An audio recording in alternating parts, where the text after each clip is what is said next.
राष्ट्रोन्नति के पथ पर नित्य प्रेरणा। एक दिन, एक पृष्ठ, एक विचार। श्री गुरुजी समग्र 12 खंडों का संक्षिप्त रूप भारतीय विचार साधना पुणे द्वारा प्रकाशित किया गया है। मैं डॉक्टर श्रीमती स्वाति सदानंद गोडबोले इन विचारों के एक पृष्ठ को प्रतिदिन वाचन के माध्यम से आप तक पहुंचाने का प्रयास कर रही हूं। यह प्रकाशित विचार हमें प्रतिदिन प्रेरणा देते रहेंगे। आज दिनांक 28 नवंबर का विचार। पूज्य गुलाबराव महाराज।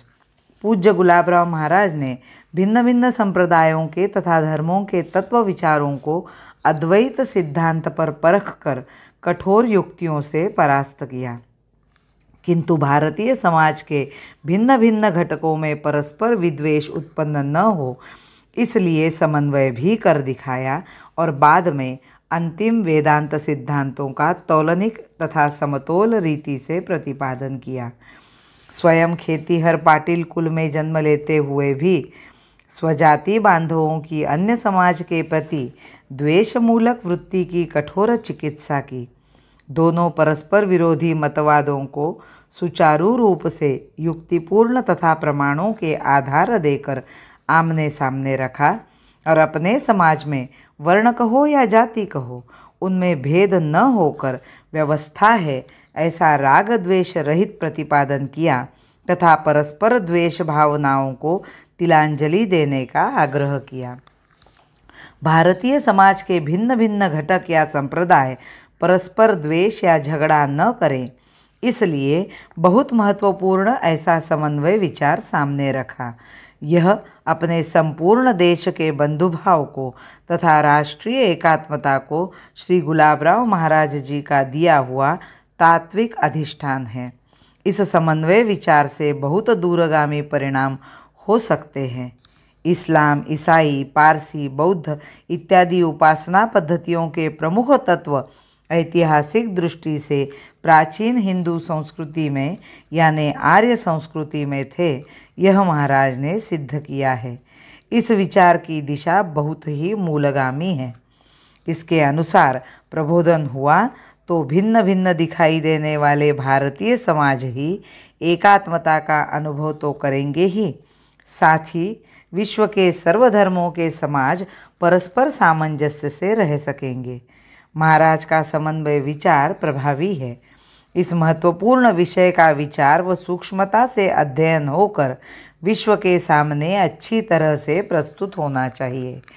वेदों के संदर्भों के अनुसार लोकमान्य तिलक जी ने प्रतिपादन किया कि आर्यों का मूल निवास आज के उत्तरीय ध्रुव पर था। कतिपय विद्वानों ने उत्तर ध्रुव उत्कल बिहार में होने का अनुमान किया। उसी का संदर्भ लेकर मैंने भी उत्कल बिहार की संकल्पना की थी, किंतु गुलाबराव महाराज का आर्य संस्कृति का विश्लेषण तथा सिद्धांत इन दोनों से अधिक व्यापक है और वह सत्य के समीप है। उत्तरीय ध्रुव पर जब आर्य थे, उस काल में सारे विश्व में आर्य संस्कृति थी। यहाँ आर्यों की विश्वव्यापक संस्कृति नहीं है क्या? वैसे भी आर्य नाम का वंश है। इस कल्पना को पाश्चात्य संशोधकों ने भी गलत सिद्ध किया है।